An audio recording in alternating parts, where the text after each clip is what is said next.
There was once an empire, so vast, so powerful, that it stretched across continents, from the deserts of Egypt to the mountains of Central Asia. One name ruled them all: Persia. It was not built in a single moment, nor by a single man. It rose slowly, through vision, strategy, and control. An empire known not only for its strength, but for its order, its roads, its cities, its system that connected millions under one rule. At its peak, it was the greatest power the world had ever seen. But no empire, no matter how strong, lasts forever, because power always comes with a cost. And over time, that cost begins to grow, until one day, even the strongest empire begins to fall. On History Before Us, we explore the rise and the fall of civilizations. Before we begin, make sure to subscribe. This is the story of the Persian Empire, from power to collapse. Long before it became an empire, it was a land of scattered tribes, dry plains, rugged mountains, endless horizons that offered little comfort but demanded resilience. This was Persia, not yet powerful, not yet united, just a region shaped by hardship and the people who learned to endure it. Life here was not easy. The climate was harsh. Water was limited. Resources were not abundant. But what it lacked in wealth, it made up for in strength. Because the people of this land adapted. They moved with the seasons. They learned the terrain. They survived, where others would struggle. And over time, that survival became something more: discipline, structure, identity. Among these tribes, one would rise above the rest, not through chaos, not through sudden conquest, but through leadership. His name was Cyrus. He was not born into an empire. He was born into a system of control under the rule of another power, the Medes. At the time, Persia was not independent. It was part of a larger kingdom, a subject, not a ruler. But Cyrus saw something different. He saw potential, not just in land, but in people. He understood something that many rulers did not. That power was not just about force. It was about unity, about bringing different groups together under a shared purpose. Slowly, carefully, he began to build that unity, not through fear, but through trust. And when the moment came, he acted. The rebellion against the Medes was not sudden. It was calculated, prepared. The Persian forces gathered, organized, focused. And when they moved with purpose. The battle that followed did not just decide control of land. It decided identity. And when it ended, Persia was no longer a subject. It was a power. Cyrus had done something extraordinary. He had not just taken control. He had transformed a region into a kingdom. But he did not stop there. Because, for Cyrus, that was only the beginning. He looked beyond Persia, beyond its borders, toward lands that were stronger, richer, more established. And he understood that to survive, Persia could not remain small. It had to expand. The first major challenge stood to the west: Lydia, a kingdom known for its wealth, its resources, its strength, but also its confidence. Perhaps too much of it. The Lydian king believed Persia was not yet ready, not yet capable, but Cyrus did not wait. He moved his army forward, crossing into new territory, meeting Lydia head-on. The battle was intense, not chaotic, but decisive. And once again, Cyrus proved something important. Persia was not rising by chance. It was rising by design. Lydia fell, and with it came something Persia had never fully possessed before: wealth, resources, influence. The kingdom was growing, faster now, stronger, more visible. But with growth came attention, and attention brought new challenges. To the south lay one of the greatest powers of the ancient world, Babylon, a city unlike any other. Massive walls, advanced systems, a civilization that had stood for centuries. Many believed it could not be taken. Not easily, not directly. But Cyrus did not approach it like others would. He did not rush. He did not attack blindly. He studied, observed, understood, because he knew that strength alone would not be enough. Strategy would decide this. The Persian army moved carefully, positioned itself, waited. And when the moment came, they did not break the walls. They bypassed them, using the environment, using knowledge, using patience. The city fell, not through destruction, but through control. And that changed everything, because Babylon was not just another victory. It was a statement. Persia was now an empire, not a kingdom, not a rising force, but a dominant power, stretching across regions, cultures, languages. And yet, Cyrus did something unexpected. He did not destroy what he conquered. He preserved it, allowed people to keep their traditions, their beliefs, their systems, as long as they remained loyal. It was a different kind of rule, not based purely on fear, but on stability. And that stability made the empire stronger. Cities remained functional. People remained cooperative. The system expanded without breaking. Roads were built. Connections formed. Communication improved. For the first time, a vast region was not just controlled, it was connected. The Persian Empire had become something new, something organized, something structured, something powerful. But power does not remain still. It continues to grow.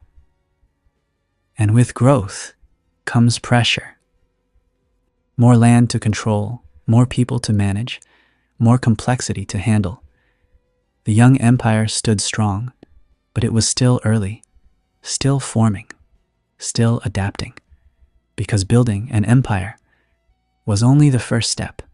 Maintaining it would be something else entirely, and the challenges that came next would begin to test everything Cyrus had created, because even the strongest foundations must face time, and time changes everything.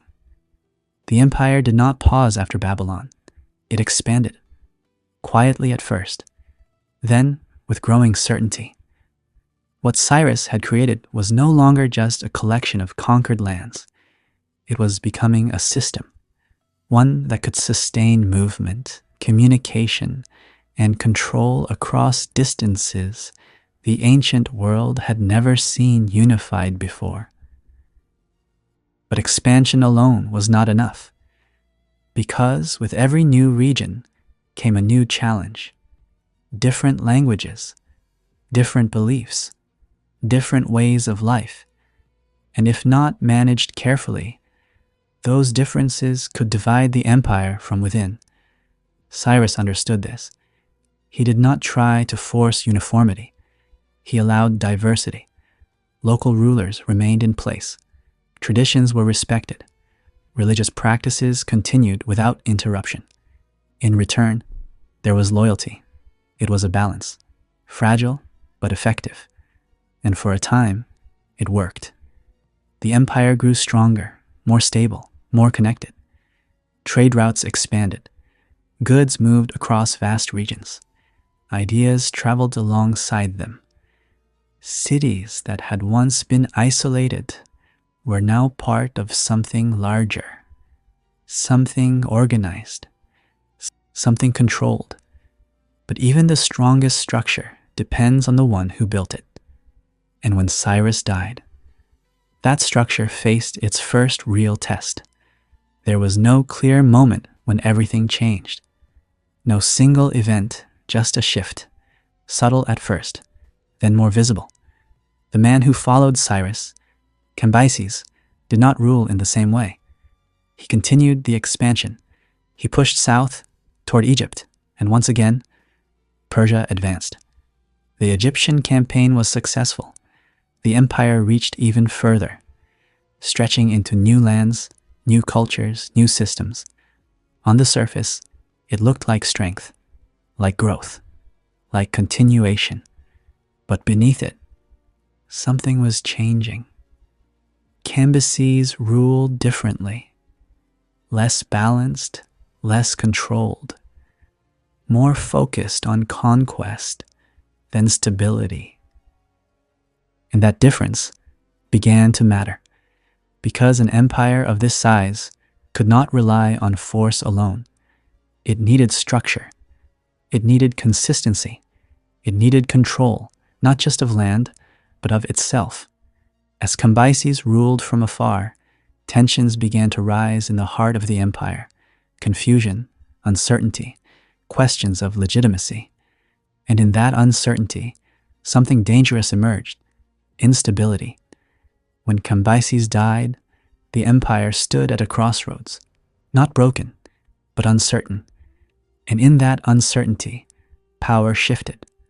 A new ruler emerged, Darius. Unlike those before him, Darius did not inherit a stable empire. He inherited something fragile, something that looked strong, but needed rebuilding. And that is exactly what he did. Darius did not focus first on expansion. He focused on organization.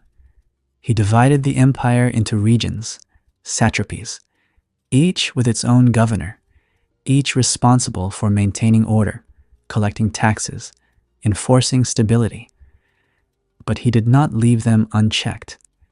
He created a system of oversight, messengers, inspectors, observers. Because control required visibility, he built roads, not just paths, but networks. The royal road connected distant regions, allowing messages to travel faster than ever before. Orders could be sent, responses received. The empire could act as one. For the first time, Persia was not just large, it was efficient. Darius standardized currency, created systems of measurement, unified administration. Everything became more predictable, more structured, more stable. And stability strengthened the empire. Trade increased. Cities prospered. The system worked better than ever before. But Darius did not abandon expansion entirely. He turned his attention west, toward lands that had not yet been brought under Persian control. The Greek city-states, small, independent, divided. At least, that was how they appeared. Darius saw opportunity, a chance to extend the empire further, to complete the vision. The first moves were strategic: influence, alliances, pressure. But the Greeks did not respond as expected. They resisted, not as a unified empire, but as independent forces. And that resistance changed everything. Because Persia was not facing a traditional opponent. It was facing something different, a decentralized force. One that did not rely on a single ruler, one that could adapt, respond, resist in unpredictable ways. The first major confrontation came at Marathon. The Persian forces were strong, experienced, organized, but the Greeks were determined. The battle did not follow expectations. It did not end quickly. And when it did end, it was not in Persia's favor. It was not a collapse, not a defeat that destroyed the empire. But it was something else, a signal. That expansion would not always be easy. That control had limits. The empire remained powerful, unbroken, but the direction had shifted. The idea that Persia could expand without resistance was no longer certain.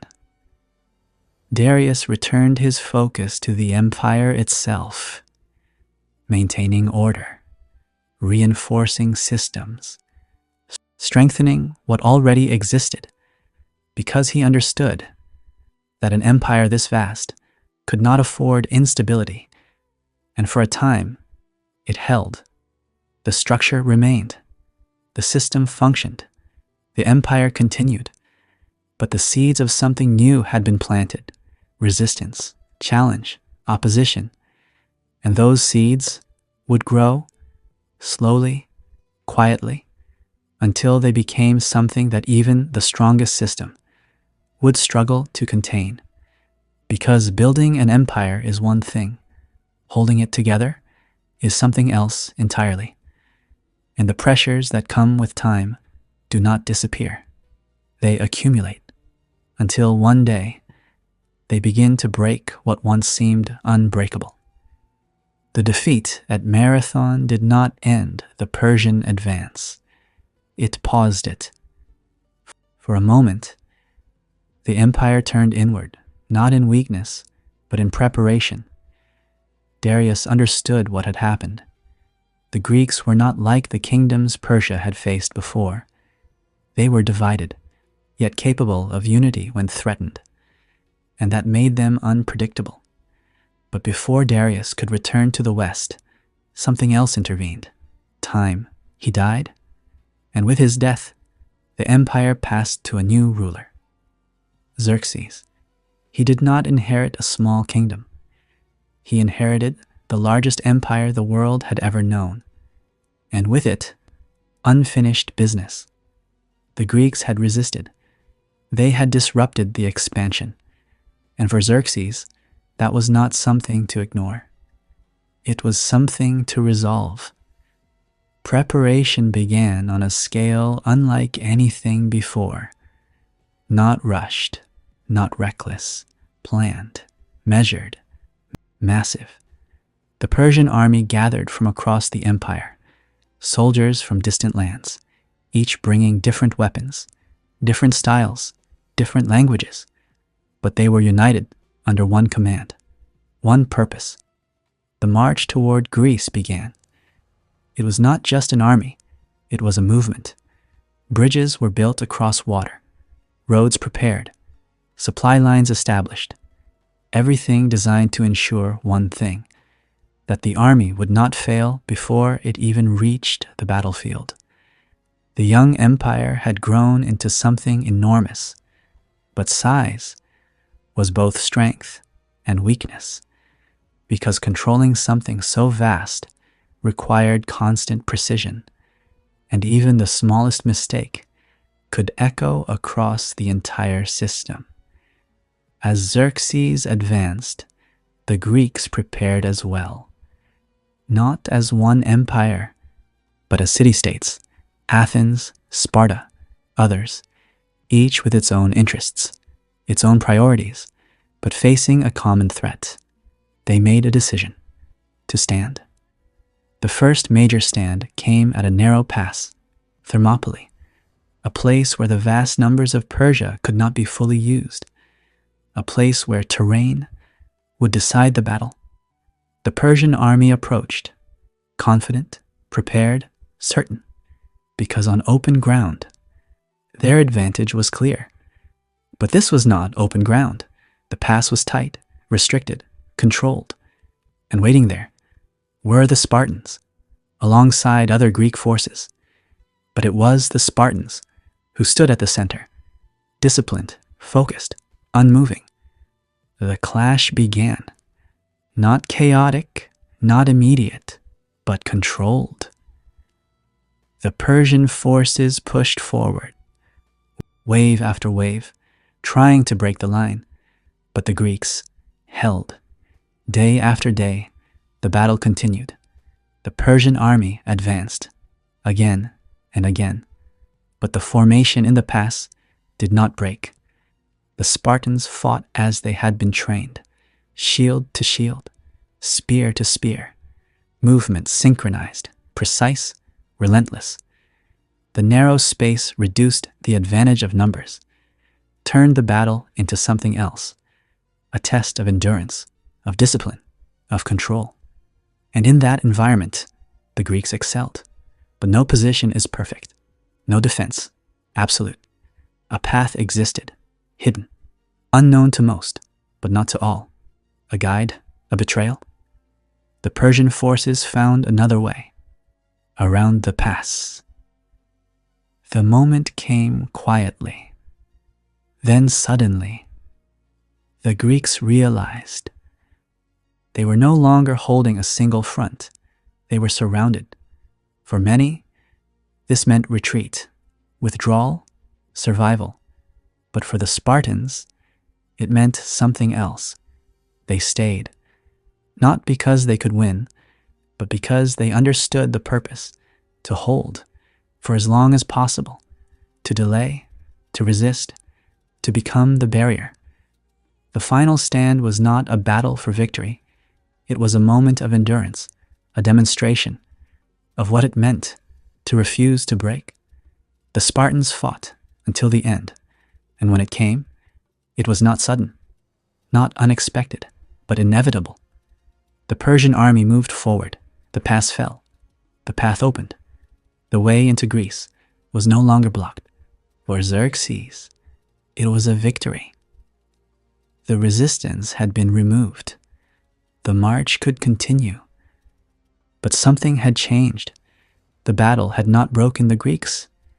It had strengthened them, because the stand at Thermopylae was not just a defeat. It was a signal that even the greatest empire could be resisted. The Persian army advanced further into Greece. Cities were taken. Athens was reached, burned, destroyed.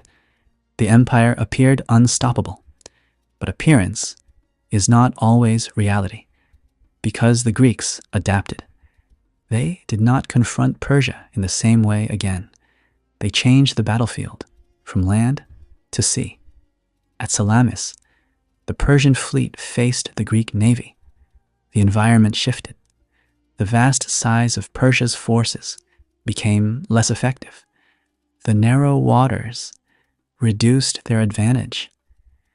The Greeks moved with precision, speed, control. The Persian fleet struggled, crowded, restricted, unable to maneuver freely. And in that moment, the balance shifted. The battle ended, not in Persia's favor. For the first time, clearly, decisively, the empire had been pushed back. Xerxes withdrew, not in collapse, but in recognition. The campaign had changed. What had begun as expansion had become resistance. The empire remained vast, powerful, unbroken. But something had shifted. The idea of unstoppable growth was gone. Limits had appeared. Challenges had proven real. And from that point forward, the Persian Empire would not just face external enemies, but internal pressure, because holding an empire together, after it had reached its peak, was the true test. And that test was only just beginning. The return from Greece was not a collapse. It was a retreat, measured, controlled, necessary. The Persian Empire remained vast, its borders still stretching across continents, its cities still active, its system still functioning. Nothing had fallen apart yet, but something had changed. The certainty was gone. Xerxes had marched west with the confidence of expansion, the belief that the empire would continue to grow as it always had. Instead, he returned with a different understanding. There were limits, not immediate, not absolute, but real. And those limits began to shape what came next. Back in the heart of the empire, the focus shifted. from conquest to maintenance. The scale of Persia had reached a point where expansion was no longer the priority. Controlling what already existed became the challenge, because an empire this large did not weaken from a single defeat. It weakened slowly, through pressure, through complexity, through the weight of holding everything together. The satrapies, those regional divisions created under Darius, continued to function. Governors collected taxes, enforced laws, maintained order. The system was still in place, but systems rely on people, and people change. Some satraps grew too powerful, others too independent. Distance from the center of power created space, and in that space, control began to loosen. It was not obvious at first. Small delays, minor disobedience, quiet resistance, things that could be ignored or overlooked until they couldn't. Xerxes remained a powerful figure, but his attention was no longer focused outward. He invested in projects within the empire, massive constructions, palaces, monuments, symbols of power, of stability, of permanence. But symbols do not prevent change. They only reflect what once was. As time passed, the structure of the empire remained, but its energy shifted. Expansion had driven it forward. Now, it was standing still, and standing still in a changing world can be dangerous. After Xerxes, leadership passed again. New rulers took the throne, but each transition introduced something new: uncertainty, power struggles, competition. The clarity that had existed under Cyrus, the structure refined by Darius, began to blur. Not completely, but enough. Because consistency is what holds an empire together, and consistency was becoming harder to maintain. The young empire had grown into something immense, but with that growth came layers. Layers of authority, layers of responsibility, layers of distance between decision and action. Orders took time to reach distant regions. Responses took time to return. And in that delay, decisions were made locally, sometimes correctly, sometimes not. The center of power remained strong, but its reach was no longer absolute. Rebellions began to appear, small at first, isolated, easily suppressed, but they became more frequent, more organized, more determined, because the farther a region was from the center, the less immediate that control felt. And when control feels distant, it becomes easier to challenge. The empire responded, as it always had, with force, with structure, with correction. But each response required effort, resources, attention. And over time, those demands increased. The Persian Empire was not falling, not yet, but it was changing. From a force of expansion to a system under pressure externally, the Greeks remained independent. Internally, the satrapies required constant management, and between them, the balance grew more fragile. Leadership transitions continued, each ruler inheriting the same vast structure, but not always the same clarity of purpose. Some focused on control, others on consolidation, others on maintaining appearance, but none returned the empire to the momentum it once had. The sense of forward movement, of growth, of inevitability was gone. In its place was stability. And stability can hold for a long time, but it cannot last forever, because the world around it continues to move, to adapt, to evolve, and eventually it tests what stands still. Trade routes continued. Cities remained active. The royal road still connected distant regions. Communication still flowed, the system still worked, but beneath that surface, pressure accumulated, quietly, constantly. The kind of pressure that does not announce itself, that does not demand immediate attention, but builds over time until it reaches a point where even the strongest structure begins to feel it. The Persian Empire had reached its height, its size, its power, its influence, but height always comes with a risk, because once you reach the top, there is only one direction left. The empire did not collapse suddenly. It did not fall in a single moment. It began to weaken in ways that were not immediately visible, in ways that could be managed for a while. But time does not stop.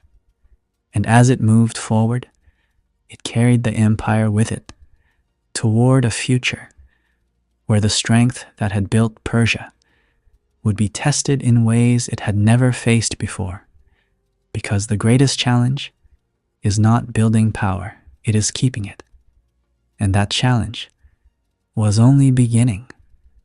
The empire did not shatter, it stretched. And as it stretched, it thinned.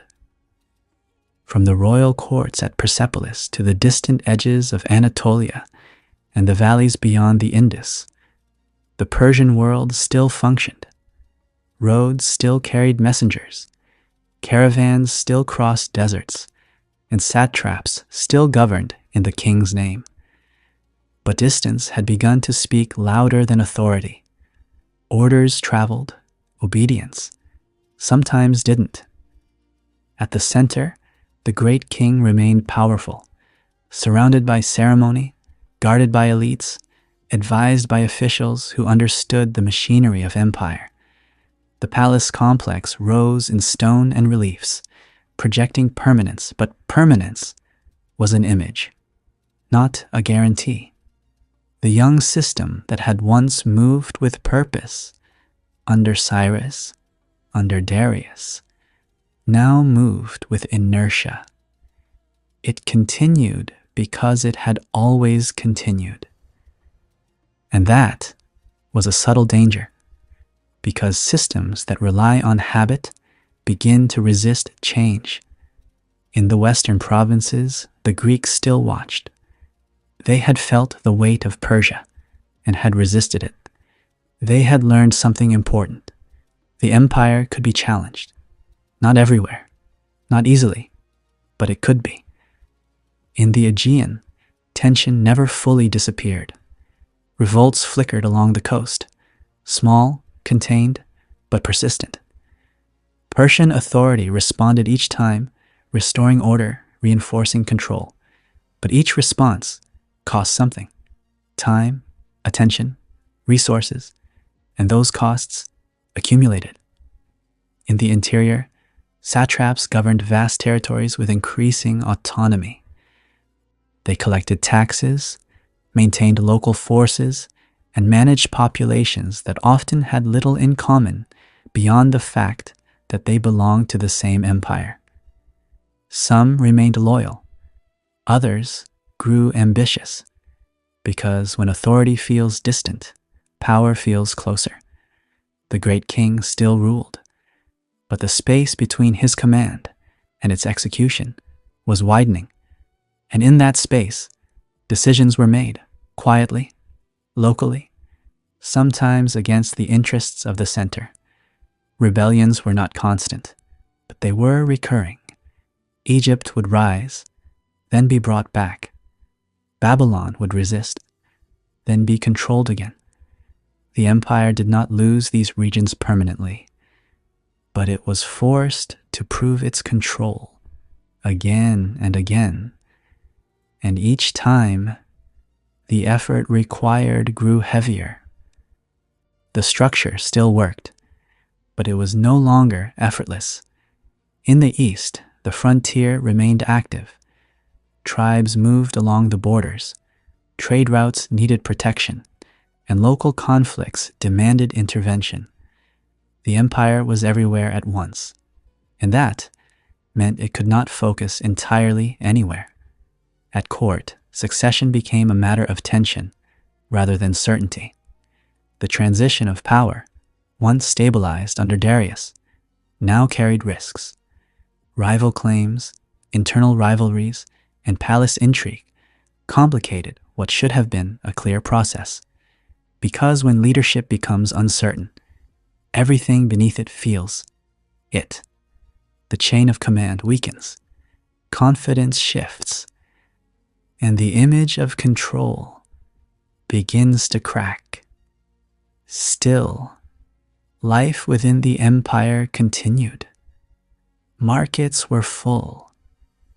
Temples were active. Roads were maintained. People lived, worked, traded, worshipped. From the outside, it appeared stable. But stability is not the same as strength. Strength drives. Stability holds.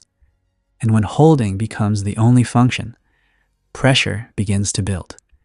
In the Greek world, something else was happening: change. The city-states argued, competed, and fought among themselves as they always had. But within that conflict, new forms of power were emerging: leaders, generals, ambitions that extended beyond a single city. Among them, one kingdom began to rise: Macedon. At first, it did not seem like a direct threat to Persia.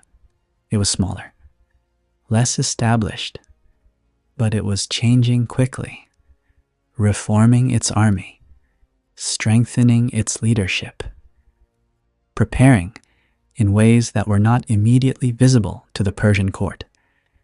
Because the greatest threats do not always announce themselves early. Back in Persia, the system continued to manage itself. Satraps reported, messengers traveled, taxes were collected, but the energy that had once driven expansion was gone, replaced by maintenance, by correction, by response. The empire was no longer shaping the world. It was reacting to it. And reaction is slower than initiative. The young men who had once marched under Cyrus were long gone. The generation that had built the empire, replaced by those who had inherited it. And inheritance does not always carry the same clarity of purpose. Some rulers tried to restore strength, to reinforce authority, to reassert control. But they worked within a structure that had already begun to change, a structure that required constant attention just to remain stable. The Persian Empire had not fallen. It still stood, vast, powerful, respected. But beneath that presence, the balance had shifted, from growth to strain, from expansion to endurance, from certainty to management. And in that shift, the future began to take shape, because empires do not fall in a single moment. They reach a point where holding everything together becomes the only goal. And when that happens, all it takes is one force, strong enough, fast enough, focused enough to push against it. And when that force comes, an empire that once moved forward must decide if it can still do the same, or if it will be forced to stand still and absorb what is coming. The empire did not see him coming, not at first, because from the perspective of Persia, everything still appeared stable. The satrapies functioned, the roads carried messages, the treasury filled and emptied as it always had. The system continued, but far to the west, beyond the familiar centers of power, something was changing. Macedon. It had grown, not suddenly, not loudly, but steadily. Its army was no longer a loose collection of fighters. It had been reorganized, disciplined, reshaped into something more precise. The phalanx, long spears, tight formation, coordinated movement, gave it structure. But structure alone does not create momentum. Leadership does. Philip had built the foundation, but it was his son who would use it, Alexander. Young, focused, driven by something that went beyond simple expansion. He did not look at Persia as an equal. He looked at it as a target. When he took the throne, he moved quickly. He secured his position, stabilized his kingdom, and then turned outward, toward the east, toward Persia. From the Persian perspective, this was another movement on the frontier, another regional force, another challenge that could be managed. But this time, it was different. Alexander crossed into Asia Minor. The first engagements were small, testing, probing. The Persian satraps responded as they always had, gathering local forces, attempting to contain the threat before it grew. But Alexander did not wait. He advanced, fast, decisively. The Battle of the Granicus was not massive, but it was important, because it set the tone. The Persian forces were present, organized, prepared, but they were not unified. Different commanders, different priorities, different expectations. And Alexander used that. He attacked directly, not recklessly, but with precision. His cavalry struck where the line was weakest. His infantry held firm, maintaining pressure, controlling movement. The battle ended, quickly, decisively, in Alexander's favor. It was not the fall of Persia, but it was something else, a signal that the system could be broken. The satrapies began to feel it, the pressure, the uncertainty, because now the threat was not distant, it was moving, and it was not slowing down. Alexander advanced further, city after city, region after region. Some resisted, others surrendered, because the speed of his movement created something Persia was not used to: instability. The empire was built to manage slow change, gradual shifts, controlled expansion. But this was different. This was rapid, unpredictable, and it forced decisions to be made, quickly, too quickly, for a system that relied on distance and communication. The Persian king, Darius III, gathered his forces. He understood now. This was not a minor threat. This was something larger, something that had to be confronted directly. The armies met at Issus.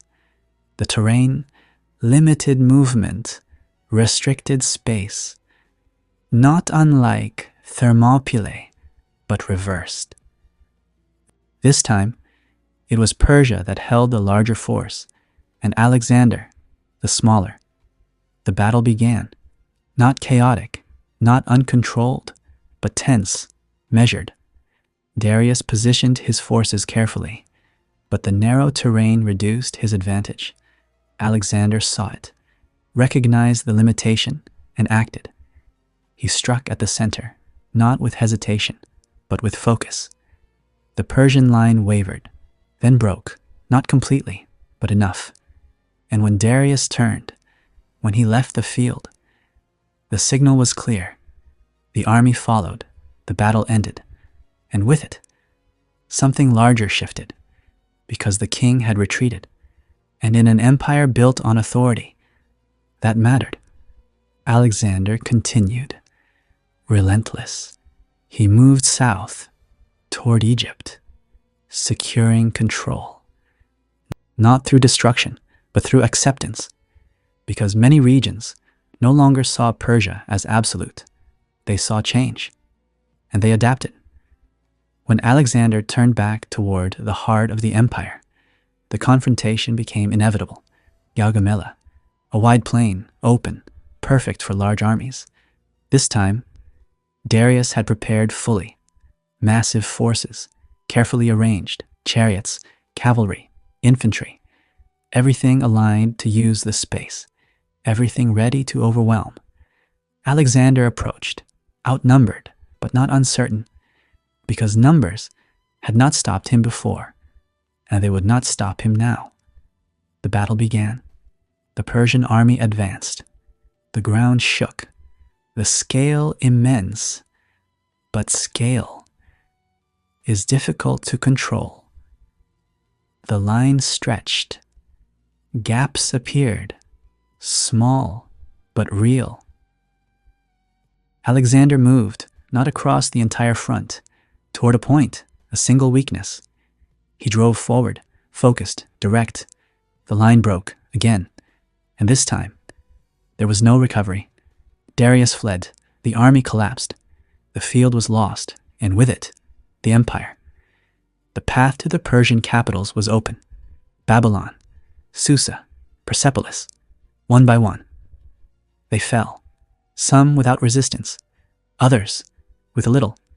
The system that had once held everything together could not respond fast enough, could not adapt quickly enough, because it had not been built for this kind of war.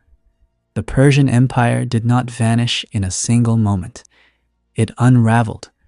Under pressure, it could not contain. Under speed, it could not match. Under leadership, it could not counter.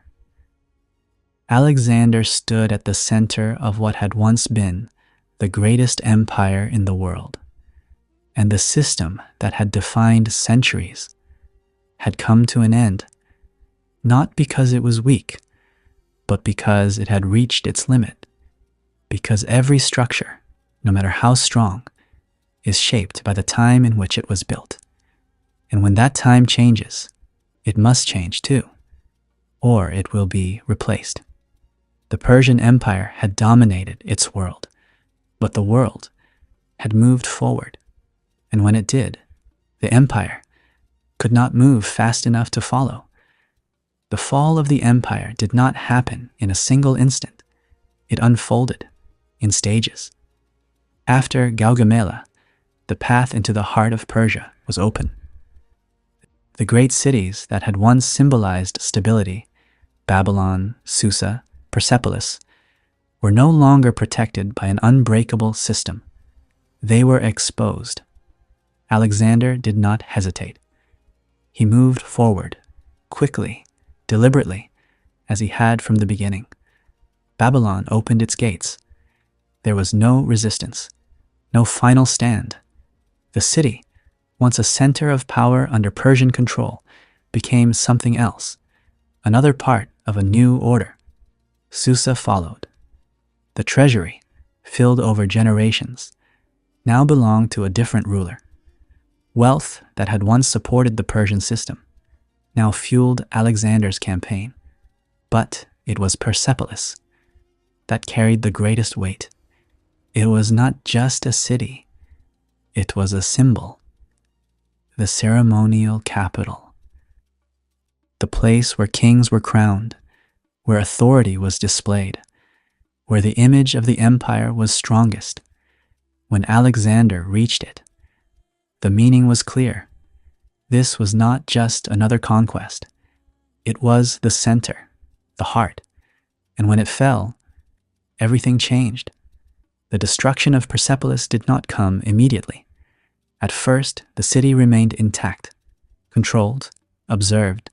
But then, fire, whether deliberate or symbolic, or the result of a moment that went too far. It burned. The great halls, the columns, the reliefs. The structure that had stood as a representation of Persian power was reduced, not erased completely, but transformed into something else, a memory. For those who had lived under the empire, the moment was not just physical. It was psychological, because symbols matter. They define identity. They reinforce authority. And when they fall, so does the certainty they create. Darius continued to retreat, eastward, trying to gather what remained, trying to rebuild. trying to restore control. But the system that had once supported him was no longer intact. Satraps hesitated. Some remained loyal. Others began to act independently. Because when central authority weakens, local power rises. Darius moved across the eastern regions, searching for support. But time was no longer on his side. Alexander followed, relentless, closing the distance, until finally, the pursuit ended, not in a final battle, not in a decisive clash, but in something quieter. Darius was found abandoned, left behind by those who had once served him, his authority no longer enough to hold them, his position no longer secure. He died, not on the battlefield, but in retreat, and with him, the Achaemenid Empire came to an end, not because every part of it had been destroyed, but because the structure that held it together no longer existed. Alexander did not stop. He continued east, through regions that had once been firmly Persian, now fragmented. Some resisted, others accepted the change, because power had shifted, and the reality of that shift could not be ignored. But Alexander did something unexpected. He did not erase everything Persian. He adopted parts of it.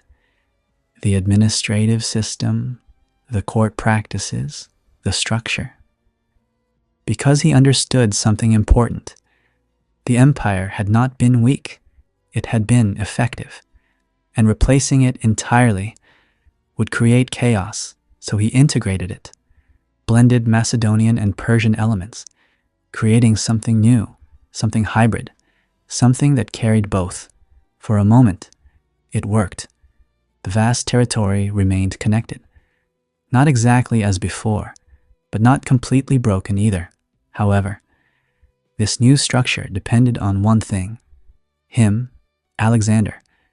And when he died, suddenly, without a clear successor, everything changed again, because what had replaced the Persian Empire was not yet stable. It had not had time to settle, to define itself, to become a system. It was still in transition, and transition is fragile.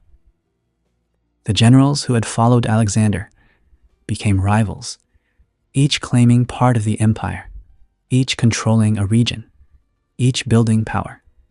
The unified structure broke apart, not into chaos immediately, but into divisions. The vast territory that had once been under Persian control, then under Alexander, was now split, fragmented, different rulers, different priorities, different directions.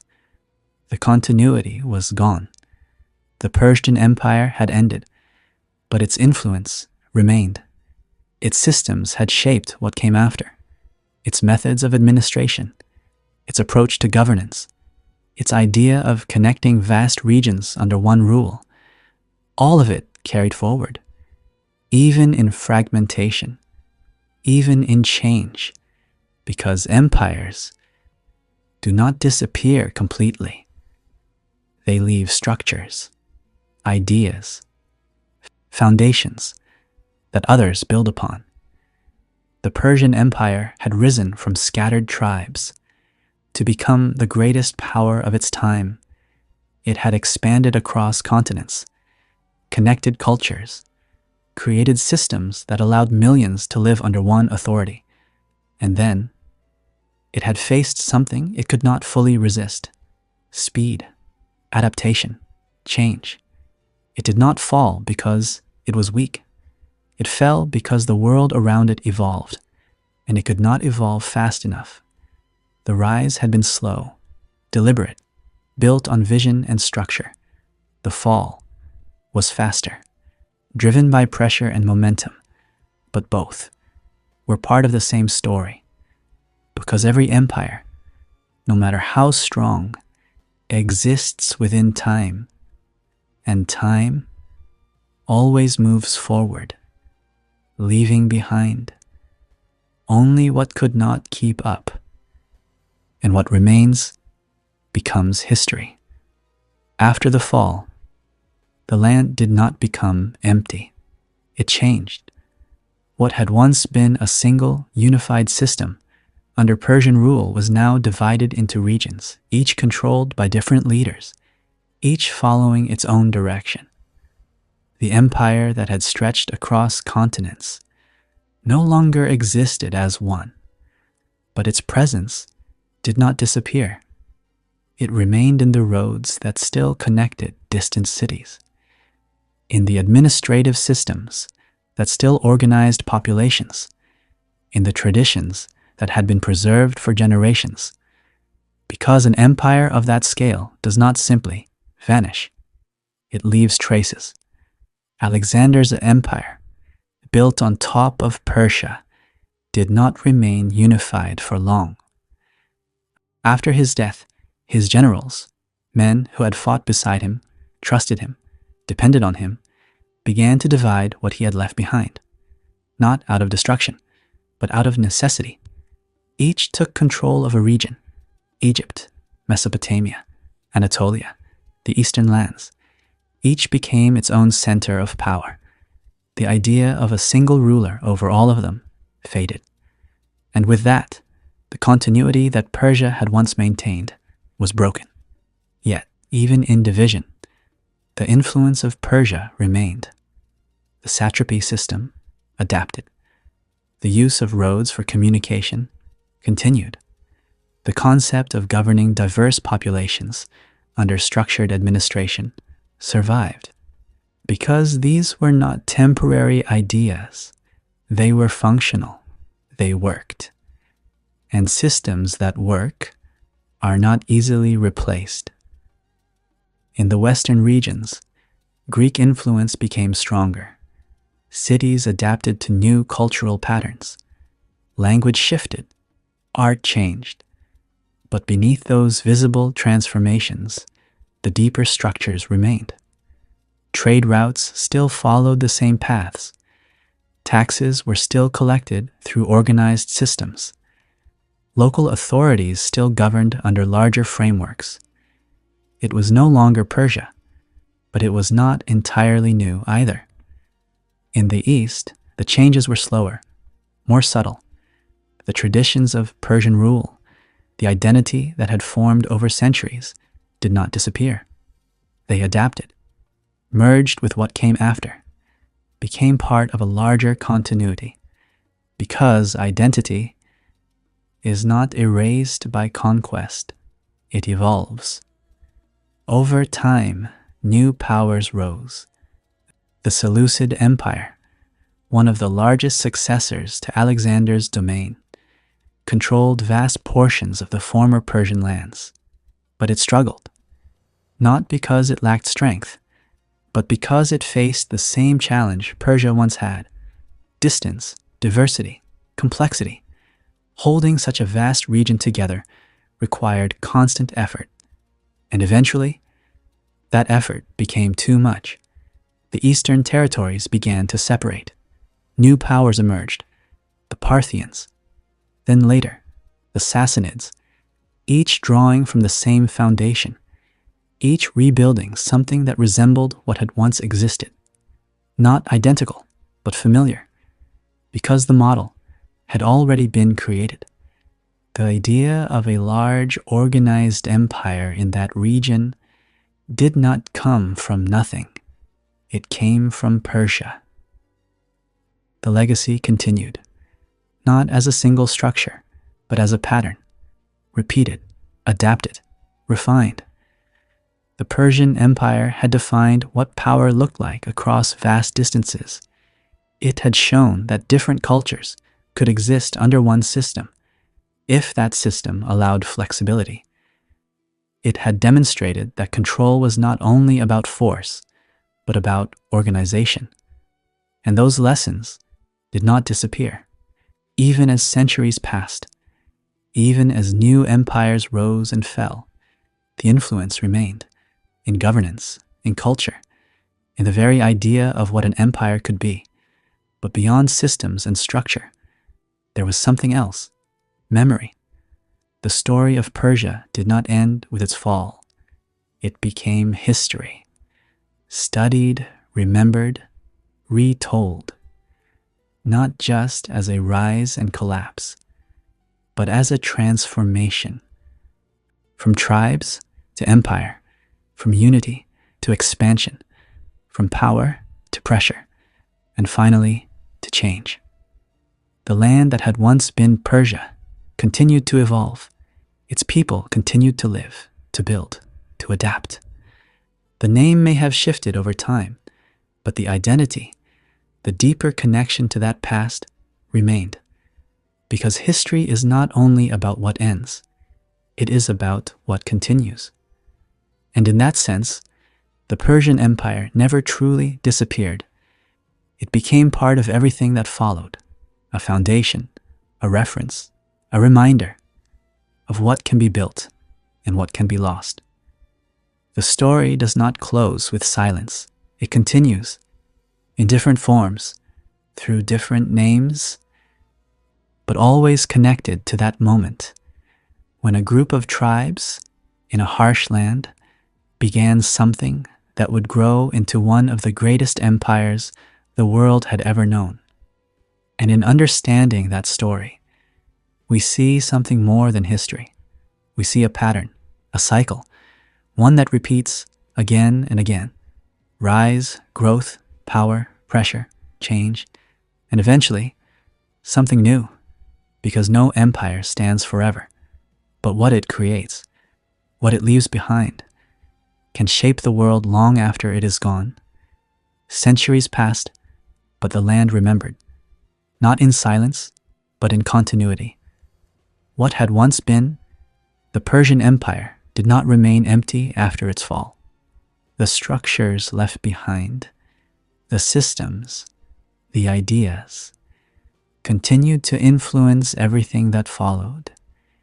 Even as rulers changed, even as borders shifted, the foundation remained. In time, a new power began to rise from within those same lands. Not foreign, not imposed, but emerging from the same cultural roots that had once shaped the Achaemenid Empire. The Parthians.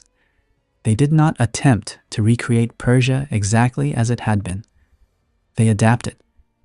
They took what had worked and reshaped it for their time. Their rule was less centralized, more flexible. Regional leaders held greater autonomy, but still recognized a broader authority. It was not as tightly controlled as the empire of Cyrus or Darius, but it functioned because it had to. The geography had not changed. The distances were still vast. The diversity of people still present. And the challenge of holding it together still real. The Parthians became a power, strong, resilient, capable of resisting external forces, including Rome. Because now the balance of power had shifted. The Western world, once composed of Greek city-states, had evolved into something larger, the Roman Empire. And for the first time, two great powers stood across from each other, not one dominating the other, but both holding their ground. The eastern lands, once unified under Persia, became the frontier between them, a zone of tension, of conflict, of constant interaction. The Parthians did not collapse quickly. They endured for generations. But like all systems, they faced internal challenges, power struggles, fragmentation, pressure from within. And eventually, they were replaced, not by something entirely new, but by something that returned more directly to the idea of Persia, the Sassanid Empire. Here, the connection to the ancient Persian identity became stronger again, more defined, more deliberate. The rulers of this new empire saw themselves not just as leaders of a region, but as heirs to something greater, a legacy. They restored elements of centralized authority, strengthened administrative systems, reinforced cultural identity. Religion played a larger role. Zoroastrianism became a defining element of the state. The empire was not simply political, it was ideological. And once again, Persia stood as a major power, facing Rome, then later Byzantium. The conflicts between them were long, intense, costly, but balanced. Neither side could easily overcome the other, because both had strength, both had structure, both had history behind them. For centuries, this balance held, but over time, the cost of constant conflict began to show. Resources were drained, armies weakened, internal pressure increased, because even strong systems cannot sustain endless strain. And then, something new appeared from the south. Arab tribes, united under a new belief, a new structure, a new momentum. They moved quickly, faster than expected, stronger than anticipated. The Sassanid Empire, already weakened by years of conflict, could not respond in time. Battles were fought, resistance was given. But the system was no longer strong enough. And once again, the structure that had defined the region for centuries changed. The Persian identity did not disappear, but it transformed, integrated into a new cultural and political framework. The language evolved, the traditions adapted, the memory remained, because identity is not erased by change, it carries forward, even when everything around it shifts. Looking back, the story of the Persian Empire is not just about its rise or its fall. It is about continuity, about how ideas, systems, and identities move through time, changing form but not disappearing. From Cyrus to Darius to the fall under Alexander, from the Parthians to the Sassanids to what came after. There is a line, not always visible, but always present. A connection between what was and what followed. Because history is not made of isolated events. It is built from layers, each one resting on the one before. And the Persian Empire was one of those layers, a foundation that shaped everything that came after it, not just in its region, but in the wider world, because it showed what was possible. It showed how vast territories could be governed, how different cultures could be connected, how systems could be built to last beyond a single ruler. And even in its fall, it showed something else, that no matter how strong a structure becomes, it must adapt, it must evolve, or it will be replaced by something that can. The story does not end. It continues in forms that are different but connected. Because what Persia created was never just an empire. It was a model, one that would be used again and again by those who came after. And in that sense, it never truly ended. The story of Persia does not end with its last empire. It settles into everything that followed. Long after the Achaemenids fell, long after Alexander moved through its cities, long after the Parthians and the Sassanids rose and disappeared, the influence of Persia remained, not as a single power, but as an idea, a way of organizing space, people, and authority across vast distances. Because what Persia had built was not temporary, it was foundational. The concept of dividing territories into governed regions, the use of roads to connect distant parts of an empire, the system of communication that allowed decisions to move faster than armies. These were not lost, they were adopted, refined, repeated. Across centuries, empires that came after in different regions, in different times, carried pieces of this structure forward, sometimes consciously, sometimes not, because effective systems tend to survive, even when the empires that created them do not. The Persian approach to rule had been different from many of its contemporaries. It had allowed diversity, accepted multiple cultures, languages, religions, within a single system.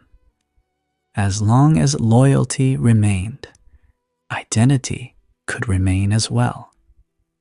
This balance was not perfect, but it worked, and that idea would reappear in different forms, in different empires, across the ancient world and beyond. Even the idea of royal authority, of a central figure whose power extended across vast regions, was shaped by what Persia had demonstrated. Not absolute control in every moment, but recognized authority, maintained through structure, reinforced through systems, because power at that scale is not about constant presence, it is about consistent influence. The legacy of Persia can be seen in the continuity of its lands. Cities that once stood under its rule continued to exist, to grow, to change. Babylon, Susa, Persepolis, even in ruins, remained a symbol. Trade routes that had once connected the empire became part of larger networks, carrying goods, ideas, beliefs across continents. The world did not reset after Persia. It built on it, layer by layer, system by system, until the origins became less visible, but never fully gone. Even the conflicts that followed carried echoes of the past. Rome and the Eastern empires, Byzantium and its rivals. The idea of a divided world, with powerful centers facing each other across regions, was not new. It had been shaped, in part, by what Persia had created, but beyond systems, beyond politics, beyond structure. There is something else, something quieter, the human side of the story, the lives lived within the empire, farmers, merchants, soldiers, officials, families, millions of people who experienced the empire not as a concept, but as reality. They walked its roads, lived in its cities, followed its laws, adapted to its changes, and when it fell, they continued. Because while empires rise and collapse, people remain. They carry memory, tradition, language, culture, from one system into the next. And in doing so, they ensure that nothing is completely lost. The Persian Empire, in its time, represented order in a vast and complex world. It brought together regions that had once been separate, created connections where none had existed, and for centuries, maintained a balance across distances that seemed impossible to control. Its fall was not a failure. It was a transition from one form of power to another, because history does not move in straight lines. It shifts, transforms, adapts. The rise of Persia showed what could be built. Its peak showed what could be sustained. Its fall showed what happens when change arrives, faster than a system can respond. And its legacy shows what remains. Because even now, long after the empire itself has disappeared, the patterns it created are still visible, in the way regions are governed, in the way systems are structured, in the way power is understood. The story of Persia is not just about the past. It is about continuity, about how ideas move through time, about how structures evolve, but carry pieces of what came before. And in that sense, the empire never truly ended. It became part of something larger, something ongoing, something that continues to shape the world, even now.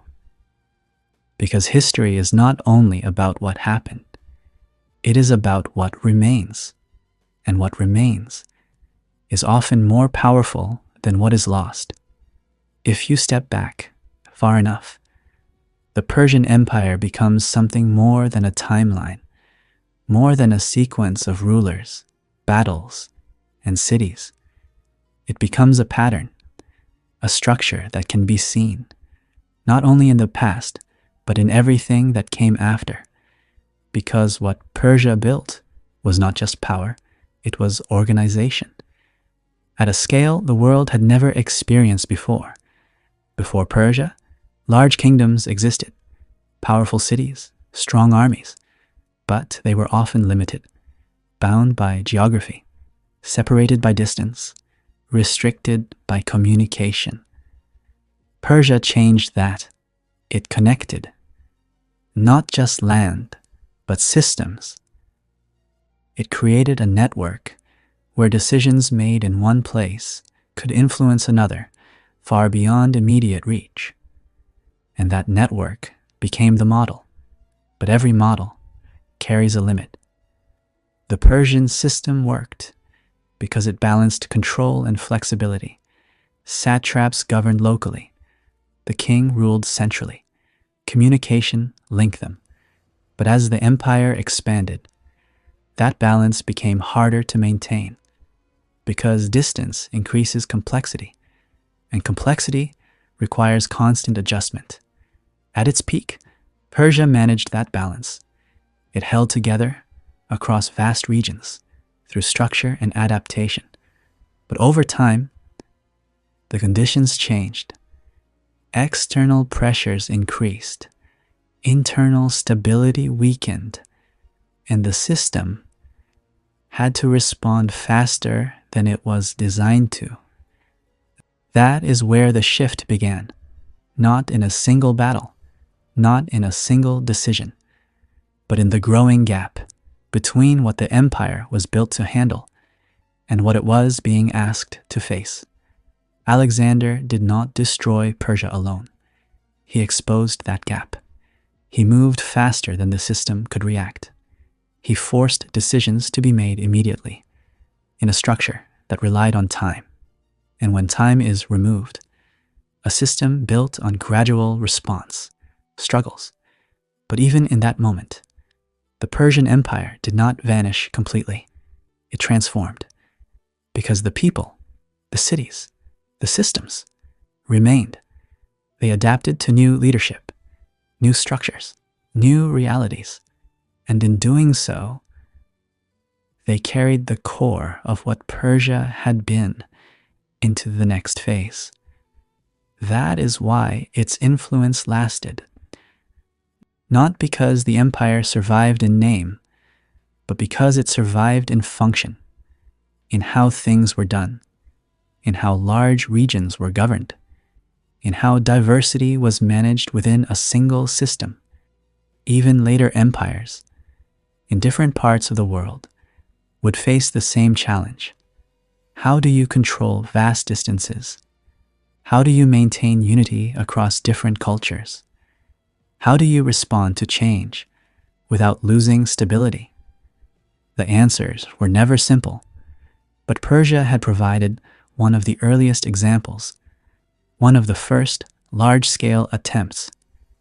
And even though it eventually reached its limit, it showed what was possible. It showed that scale could be managed, that complexity could be organized, that diversity could exist within a structured system. The fall of Persia was not a sign that the model failed completely. It was a sign that no model remains perfect forever, because time introduces new conditions, new challenges, new pressures, and every system must evolve or be replaced. Looking at Persia now from a distance, it is not just an empire.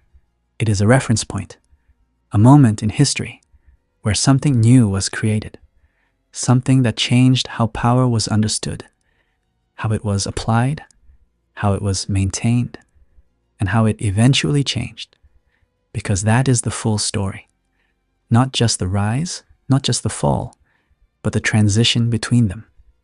The movement from one form to another, from one system to the next. The Persian Empire stands as an example of that movement, of how something can grow, stabilize, reach its peak, and then shift into something else, without disappearing completely, without being erased. Because history does not erase, it layers. Each empire, each system, each period adds to what came before, and the Persian Empire is one of those layers, a significant one, a defining one that continues to influence even when it is no longer visible on the surface. And when we look at it this way, we begin to understand something deeper, that the story of Persia is not just about what happened long ago. It is about how systems evolve, how power changes, how structures adapt or fail to adapt, and how the past continues to shape the present, even when we do not immediately see it. Because beneath everything, there is always a foundation. And for much of the ancient world, that foundation was Persia. When the story reaches its end, it does not feel like an ending, because nothing truly stops.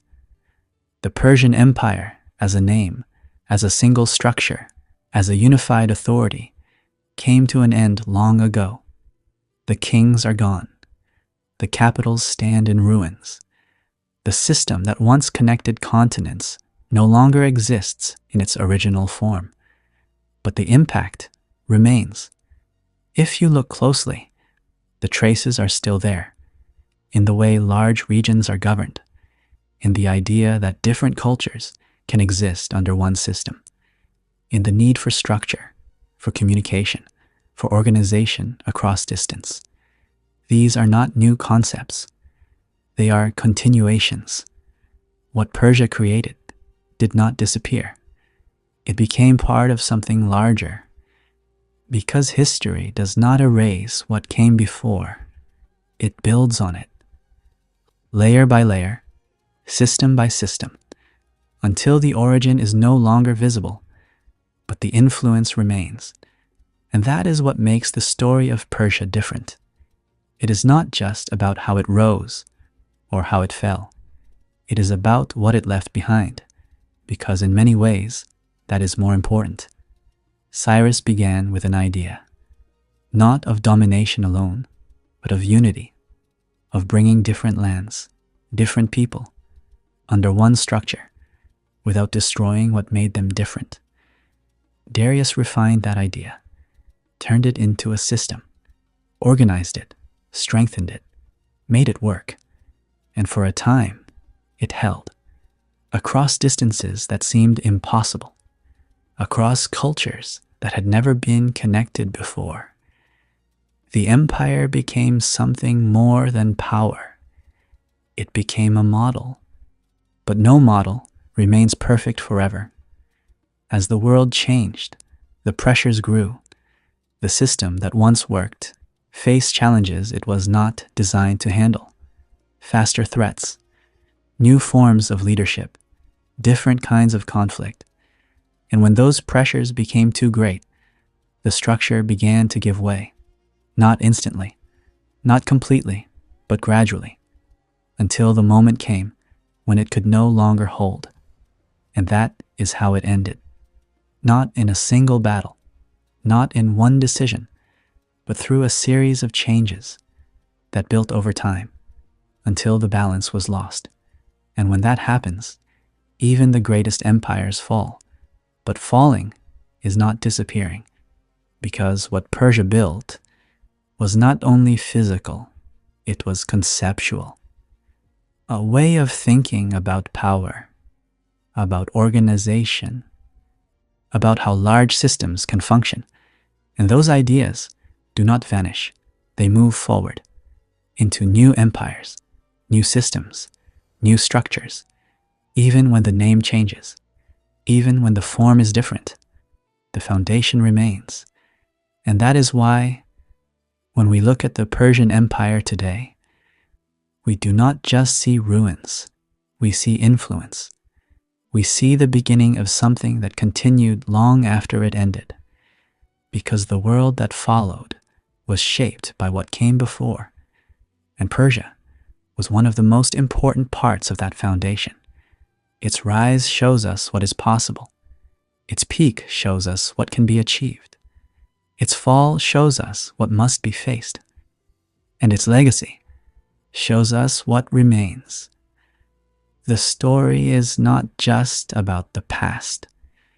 It is about understanding how things change, how systems grow and how they fail, and how even in failure, something endures.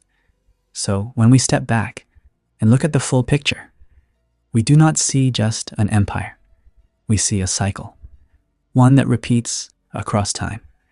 Rise, growth, power, pressure, change, and then something new, because that is how history moves, not in straight lines, but in patterns.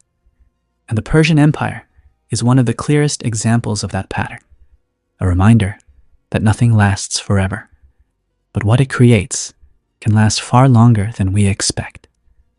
And in that sense, the story never truly ends. It continues in everything that comes after.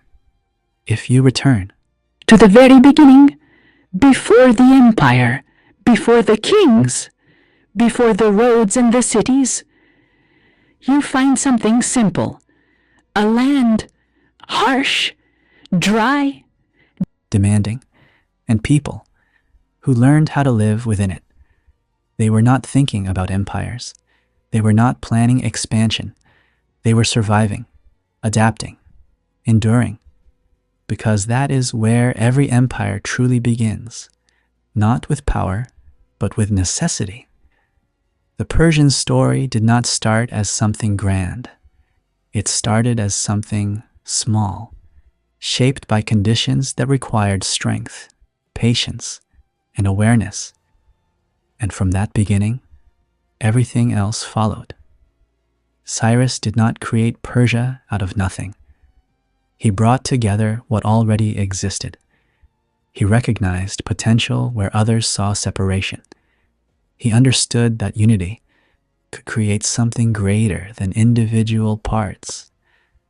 And that understanding changed everything. Because once that unity formed, it did not stay contained. It expanded across lands, across cultures, across distances, until it became something that the world had never seen before. But that expansion was only possible because of what came before it, the ability to adapt, to survive, to organize. Those qualities did not appear suddenly. They were built slowly, over time. And that is what made the empire strong, not just its size, but its foundation. Darius took that foundation and gave it structure, turned movement into system, turned expansion into organization. And for a time, that system worked almost perfectly. It connected regions that had never been connected, created stability across distances that had once been impossible to manage. It allowed millions of people to exist under one structure without losing their identity. That balance was rare and difficult to maintain, but for a time it held. And then the pressure began, not because the empire was weak, but because the world around it changed faster, more complex, more demanding, and the system had to respond. But response takes time, and when time is reduced, when pressure increases, when change accelerates, even the strongest systems begin to feel it. Alexander did not create the weakness. He found it. He moved in a way that the empire could not match. He forced decisions to be made faster than the system could process. And that speed was enough. Not to destroy everything instantly, but to begin the process, the unraveling, the shift, the transformation. But even then, the story did not end, because what Persia had created was larger than its own existence. The systems remained, the ideas continued, the influence spread into new empires, new cultures, new periods of time, because what is built with depth does not disappear quickly.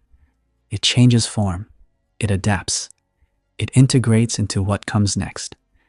And that is what makes the Persian story important. Not just its rise, not just its fall, but its continuity. The way it connects the past to the future. The way it shows how something can begin small, grow beyond expectation, reach its peak, and then change, without being completely lost. Because history is not about endings. It is about transitions.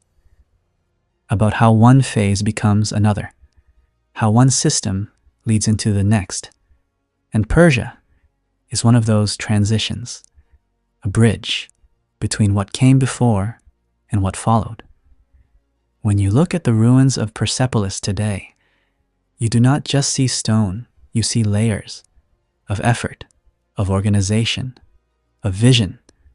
You see what was built and what remains, not in its original form, but in its influence, in the way it shaped the world that came after it. Because even now, the patterns are still there. The need for structure, the challenge of distance, the balance between control and flexibility. These are not ancient problems. They are ongoing. They exist in every large system, even today. And the answers are still being shaped by what came before. The Persian Empire is part of that shaping, part of that foundation, part of that continuing story. And when we understand it, we understand something more than history. We understand how systems grow, how they function, how they fail, and how they continue in different forms. Because nothing exists in isolation. Everything is connected through time, through structure, through influence. And Persia is one of the clearest examples of that connection. A reminder that even when something ends, it does not disappear. It becomes part of what comes next. And in that sense, the story of the Persian Empire is not just a story of the past. It is part of the story of everything that followed. In the end, what remains is not the empire itself. It is the trace, the imprint left behind after something vast has moved through time. The Persian Empire no longer exists as a political power. Its borders are gone. Its kings are no longer present. The authority that once stretched across continents has dissolved into history.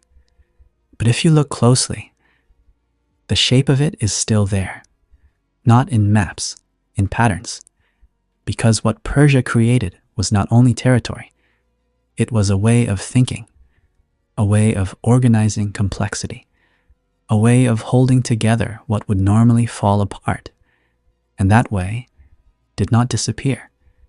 It became part of how large systems continue to function, even now.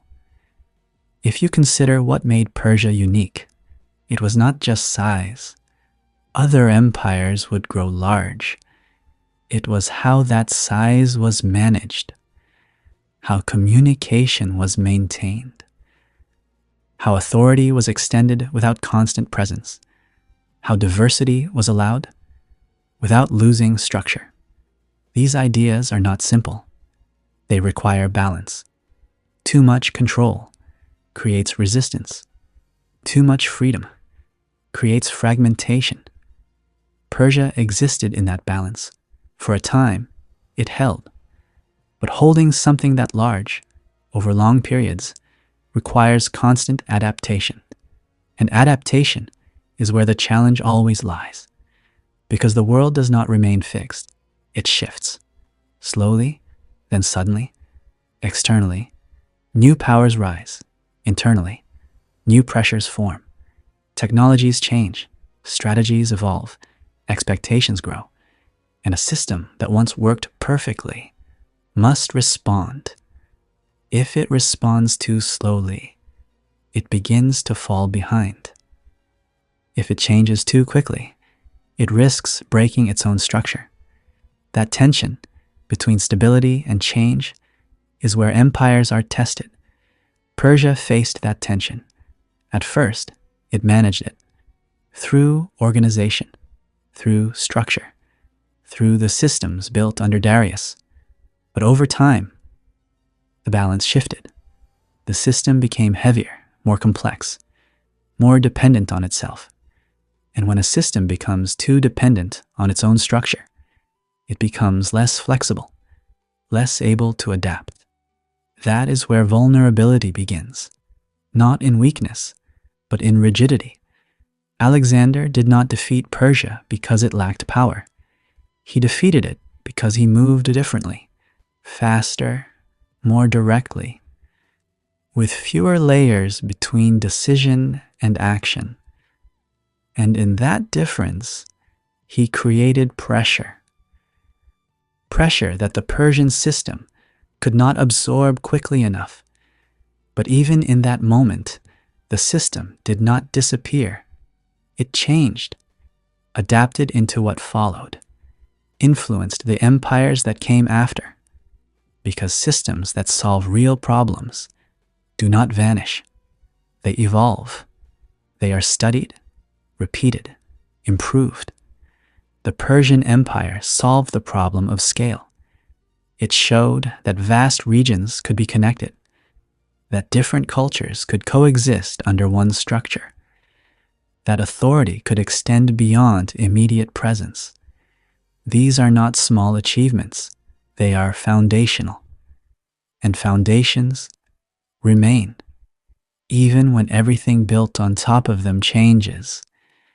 That is why Persia matters, not only as history, but as a reference, a point of understanding, a way to see how complex systems operate, and how they eventually reach their limits. Because every system, no matter how strong, is built within a specific context, a specific time, a specific set of conditions. And when those conditions change, the system must change too. If it cannot, it will be replaced. But replacement is not erasure, it is continuation, through different forms, through new structures, through adapted ideas. And that is what happened with Persia.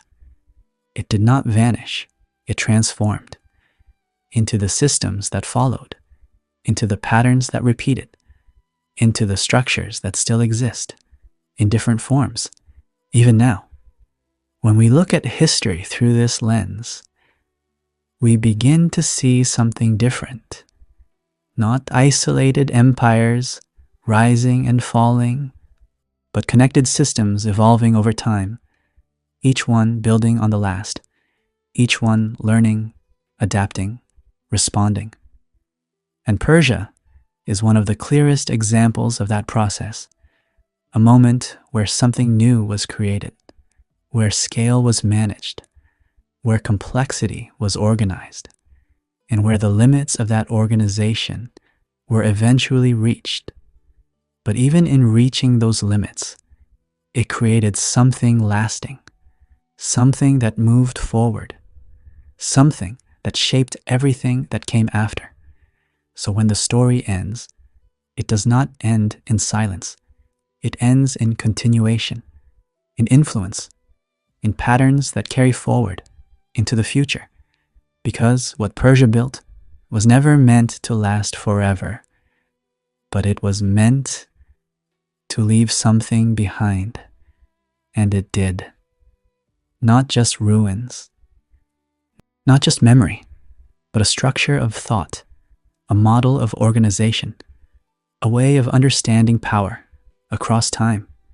And that is what remains.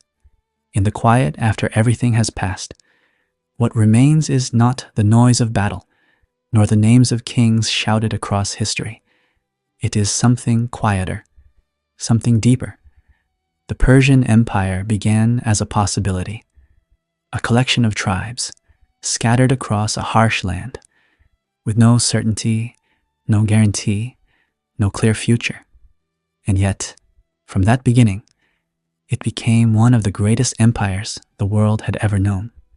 Not by chance, but by vision, by structure, by the understanding that power is not only taken, it is built. Cyrus saw unity where others saw division. Darius created order where there was expansion. And for a moment in time, everything aligned, the land, the people, the system, all working together.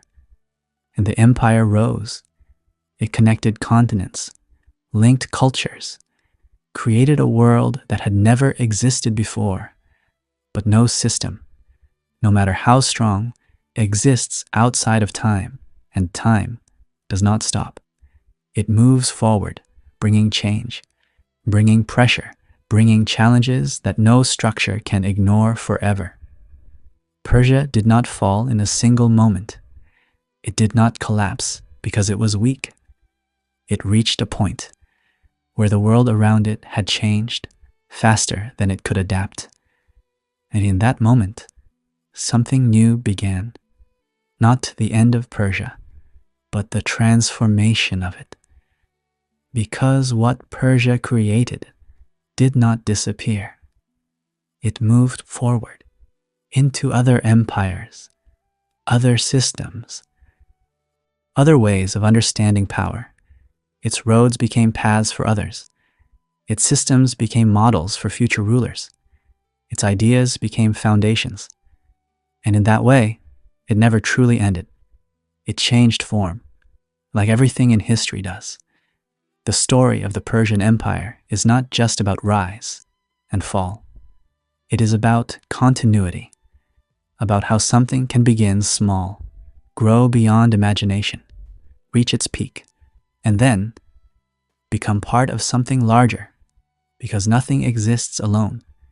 Everything is connected, through time, through structure, through influence. And Persia was one of the strongest connections the ancient world had ever known.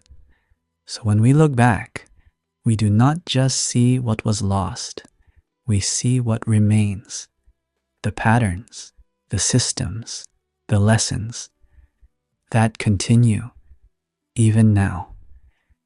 Because history does not end, it evolves, and every empire, no matter how powerful, becomes part of what comes next. And in that sense, Persia was never just an empire. It was a beginning.